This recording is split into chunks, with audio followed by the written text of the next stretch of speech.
sa kasaysayan nga po ng Pilipinas, ito ang tinaguriang pinaka-corrupt na budget.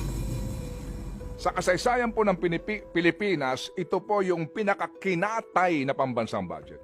Sa kasaysayan po ng Kongreso ng Pilipinas, ito ho mga kapatid, ang nagsayang ng napakaraming oras at panahon at pera ng bayan dahil yung NEP, yung pinanggagalingan ng lahat ng ito, National Expenditure Program, na pinaghihirapan po yan ng napakaraming taong gobyerno pagdating doon sa kanila, kunwari at approve ito, hindi ito, bawas dito, etc. Pagdating doon, yun na lamang small committee na yan na hindi mo alam kung sino yung mga yan Na hindi ang pinapangalanan. nagdesisyon para po katayin ang pambansang budget na ngayon.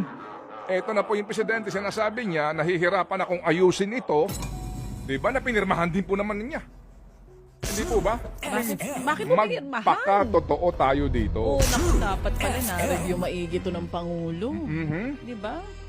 Hindi, kasi ang pangamba niya, in fairness, na magkaroon na reenacted budget. Titigil ba ang takbo ng gobyerno sa reenacted budget? Hindi. Nagkaroon na ba ng karanasan ang gobyerno ng reenacted budget? Opo. Panahon po ni Gloria Macapagal Arroyo. At dalawang yata yung reenacted budget. Tontuwa nga sila eh.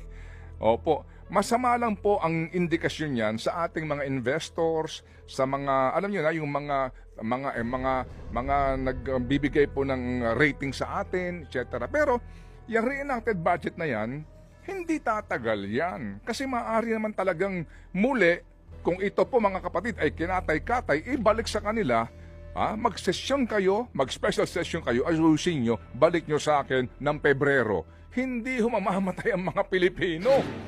Hindi ba? Opo, pero hindi eh.